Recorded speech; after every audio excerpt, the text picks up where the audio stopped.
Hi, boys and girls. I'm back to read Chapter 2 of Humphrey's Treasure Hunt Trouble. And if you remember in Chapter 1, Garth was going to take Humphrey home, but this time was something a little bit special. He was also taking Og. And Garth had told Humphrey how he was going to be doing a treasure hunt. And he had a little treasure chest right here that he put in Humphrey's cage, and made him promise not to open it. So we're not sure what's there. So think about what you think might be inside that treasure chest. So let's find out what happens. Chapter 2, the trouble begins.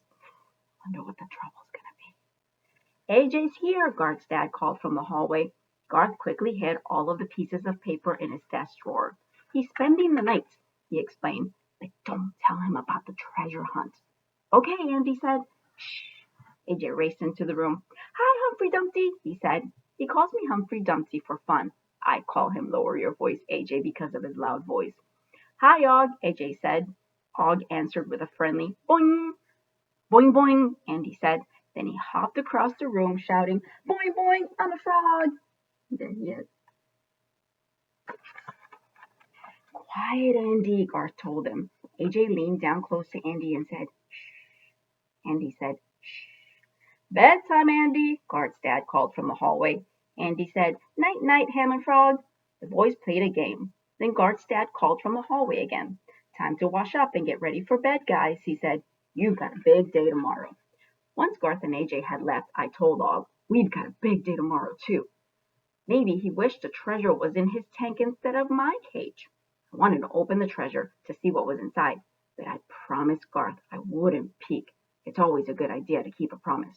I hopped on my wheel so I wouldn't think about the treasure.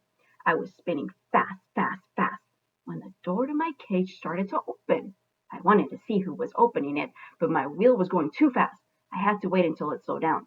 While I waited, I saw the shadowy shape of a hand reach in and poke around the cage. I had to see who was doing this, so I hopped off the wheel. I guess I hopped off too soon because I flipped head over paws across my bedding. When I stopped, I was dizzy. The hand picked up the small treasure chest. I tried to see whose hand it was, but whoever it was must have been crouching down. There's Humphrey feeling dizzy. Here's the hand taking the treasure. Take a moment to guess whose hand that might be. Who do you think could have taken the treasure? Let's find out. Stop! I squeaked as loudly as a small hamster can squeak. Stop right now! Was the only answer. Stop, thief! I squeaked as my heart went thump, thump, thump. No one answered, but I did smell something. Was it chocolate? Boing, boing, Og called out as he splashed wildly in his tank. Before I knew it, the hand took the treasure chest out of my cage and closed the door. I dashed forward to see who it was, but it was too late. Garth's room was empty. Og, did you see the thief? I asked. Og didn't answer this time. I guess he hadn't seen who it was. Neither had I. I couldn't believe it. The treasure chest was gone, gone, gone. When Garth and AJ came back into the room, I squeaked up right away. A thief was here, I told them. We have to find the thief. There they are coming into the room. There he is. Calm down, Humphrey Dumpty, AJ said. Good night, Humphrey, Garth said. He took off his glasses and got into his bed. AJ got into the other bed in Garth's room. Boing, boing, Og said. Good night, Og, Garth said. I love humans, but sometimes I wish they'd pay a little more attention. The boys talked in the dark for a while, and soon I could tell by their breathing that they were asleep. But I didn't sleep the whole night. Like most hamsters, I am usually wide awake at night, but I'm not usually so worried. It had been nice to have the treasure chest in my cage, but it was not nice at all to have it missing. I imagined what would happen the next day. One of my friends would be the first to reach my cage, but when that friend got there, they would not find the treasure. I thought about how the winner would be disappointed. Garth would be disappointed. Garth's parents would be disappointed, but nobody would be more disappointed than me. The next morning, Garth jumped out of bed. I tried to tell him again the treasure was missing. You sound excited, Humphrey, he said while AJ was out of the room. So am I, and you're the most important guest because you've got the treasure. Except, of course, I didn't. I went downstairs to get ready for the party. I've got to do something. Don't you think? I asked Og. Boing, boing, boing, he agreed. Since the family was at home, I didn't dare go far from my cage. I decided to reach for a new treasure so the party wouldn't be ruined. To search for a new treasure so the party wouldn't be ruined. It's a secret that I have a lock that doesn't lock on my cage door. I can get in and out without any humans knowing it. I jiggled the lock and the door opened. I was free. It's a long, long, long way down to the floor for a small hamster, and I didn't have much time, so I decided to explore Garth's desktop first. There was a lot to see on Garth's desktop. The first thing I saw was a cup full of pencils, but these weren't plain pencils. They had amazing things on top, like an orange pumpkin head, a smiling monkey, and a shiny star. One pencil looked like a rocket ship. Next to the pencil cup was a huge yellow smiling face.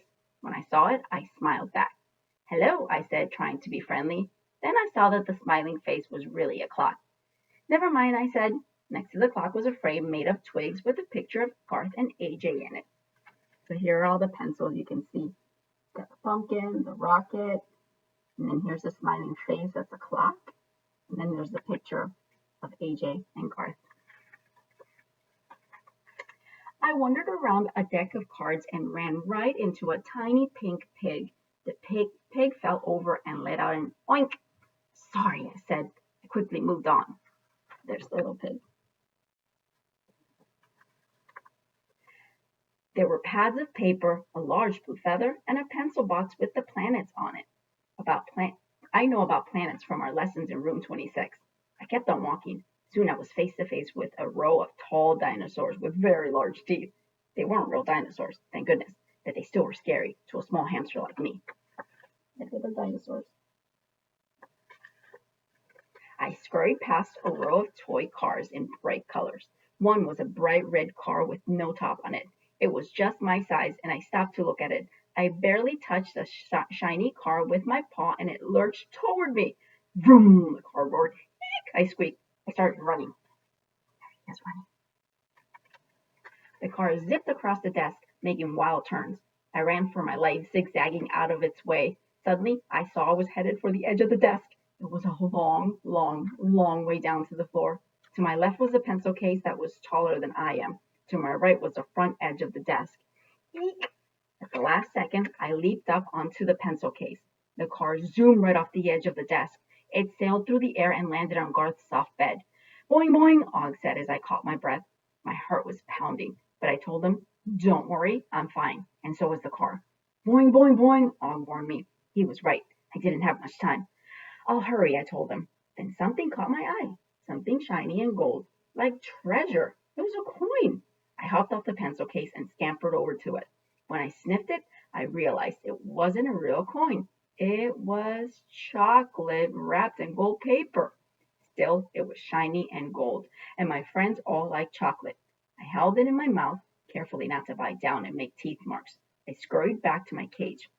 Og splashed loudly and called out, boing, boing, and then I heard footsteps. I dashed inside my cage and pulled the door closed behind me. I slipped the chocolate coin under my bedding just as Garth came in. Time to go downstairs, Garth said. The party's about to start.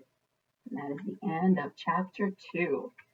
All right, share with a family member what you might think might happen. So make a prediction.